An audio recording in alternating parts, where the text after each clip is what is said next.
Let me begin by saying Love Brooklyn was probably one of my favorite things that came out of Sundance 2025, at least for the stuff that I was able to see. And it has all the markings of a classic that could potentially evolve with its audience over time. And with that said, let's talk about the movie. So, to summarize Love Brooklyn, the main focus is on a man named Roger who's a writer who has a long past due article about how Brooklyn is evolving. And for most of the movie, his focus is not on that article, but this love triangle that he's in. On one side of the triangle is his ex-girlfriend Casey, who's an art gallery owner and curator, and even though she broke up with him, there remains a type of chemistry there and even a bit of comfort that it seems neither one wants to lose or get rid of. But while their unresolved emotions and feelings kind of linger, you could see that Rogers might be trying to move on with this woman named Nicole to a certain degree. Now, Nicole is a masseuse, a single mother who became single because she became a widow.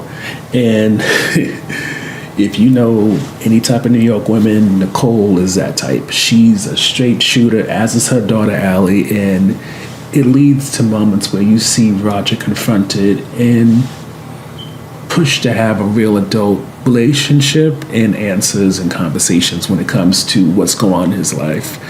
And with that, you see Roger eventually come to a point where he has to have these difficult conversations to determine who will he move on from and who will he move on with. So getting to the review section, the first highlight for us was probably going to be that even though it can often feel pretentious when people say that the location of a film is a character within itself, at the same time, you can't deny with a film called Love Brooklyn that Brooklyn is definitely an influence on all the people's lives.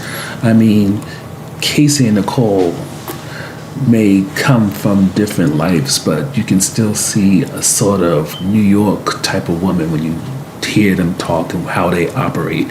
And then when it comes to Allie, you can see, with her being a child, that with the way that she is very upfront, even while she still kind of exists in a child's place, that she is a child growing up in New York who, never mind not really being for the BS, but her also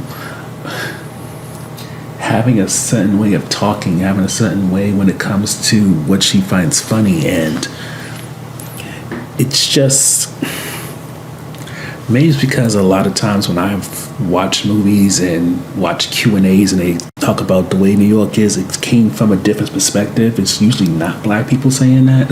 So maybe that's why I found it so pretentious over the years. But now I have to say, with watching Love Brooklyn, I kind of get it. I'm not saying that it's still not something that feels a little bit ridiculous, but at the same time, I don't claim New York since I'm not from New York, so maybe that's a factor. The next highlight when it comes to Love Brooklyn is that this is a film that keeps a speedy pace. It doesn't really have a lot of fat on it. Pretty much, even with the whole love triangle issue, the film makes sure to, throughout, ask the need-to-know questions. Roger isn't just allowed to kind of go back and forth between Casey and Nicole and nobody say, what are you doing? Who do you like more? Why do you like this person? Things like that. And even when it comes to Casey and Nicole and their relationships with Roger, there's also that same level of check-in to see where's your head at. And I would even say, getting to the next highlight, when it comes to Roger, you don't feel like he's that type of guy who just lucks into having two enormously attractive women into him. You can see when he's with Casey, when she's talking about art and stuff like that, he's able to hang, and that's impressive to her and also interesting. Now, granted, there's some things about him that she feels is too immature for a life partner, which is why they broke up in the first place, but at the same time, there's always that question of, did she pull the gun too early? Should she have stuck it out? And that's part of their back and forth when it comes to their friendship and potential relationship. Then when it comes to Nicole, she gets a different side to Roger. As Roger tries to learn how to be part of not only her life, but Allie's life, you see that sort of challenge that all three are going through. Allie lost her father, and here comes a man who's around a lot. It has become sort of the masculine or male figure in her life, but she doesn't have an individual relationship with him. But there is this desire to make that happen, and because Nicole is comfortable enough with that, Rogers asks if he would want to, and it leads to her getting to have that sort of connection where she can love this man more because of how he loves her daughter. And then when it comes to her as an individual, Nicole,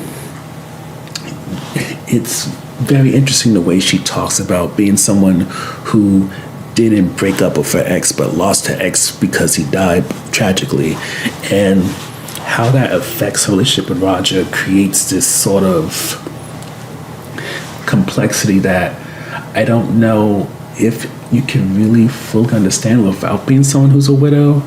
And it just adds on to the layers of how each person is an individual and how unique each of their relationships are to each other. And it makes it where, again, this sense that sort of like, there's this Iyanla Vanzant book that I read every now and again, Piece from Broken Pieces, which is basically her biography. And I read it every couple of years, and each time I read it, there's a different part of it that kind of touches me in a way that didn't before. It was something that opens up to me differently. And I think when it comes to Love Brooklyn, the way it talks about relationships, the complexities of it, some of it at this point in my life is like, oh, that's interesting, but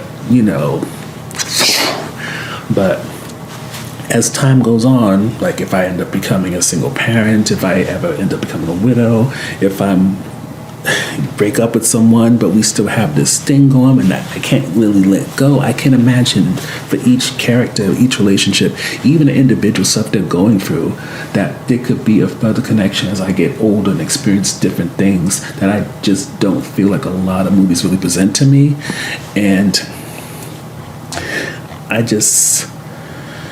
don't know. I'm starting to think that as much as we always talk about the nostalgia of the late 90s and early 2000s, maybe even the early 90s regarding what movies that were predominantly black gave us, maybe one of the things isn't just from seeing ourselves on screen and not having to be sharing it with other cultures, races, whatever, but it's also just the sense that it's something that isn't just made for the moment, but can really last and evolve and have a replay value to it. Because I don't feel like a lot of films really have replay value. Most of them are good to keep you entertained, if not distracted, for that hour and a half, 2 hours, whatever. And after that, you kind of just move on to the next thing, It's like how most streaming places talk about movies and TV shows. It's content. It's not necessarily a film or a TV show. It's just content to justify keeping a subscription. It's content to fill in your time when you have nothing to do else to trying to avoid doing something that's frustrating or you don't want to do. But then comes films like Love Brooklyn, which I won't say go as far as to remind you of your humanity or something like that, but it definitely feels like more than just a capsule of time in a zeitgeist, but really tries to get a sense of what's the best way to put it? I think what Love Brooklyn does is really give you a sense of what it means to go through different chapters in life. And as you reach those chapters with the characters, it becomes a sense of where you've been, where you're going, or maybe in the case of Nicole, where you hope not to go, because who wants to become a widow? And it's just something that doesn't feel like it's just a one-time thing. It's something that you want to watch again with friends, watch again once you get into a relationship, what if it's a new one, or maybe you see this with someone who you've already been in one with. And it's, to cut down on the rambling, what Love Brooklyn does is make something that feels like it could truly stand the test of time, rather than just being something that pops up on Netflix, Prime Video, wherever. You watch it because you got nothing else to do, and once it's done, you're like, okay, that was cool, and move on.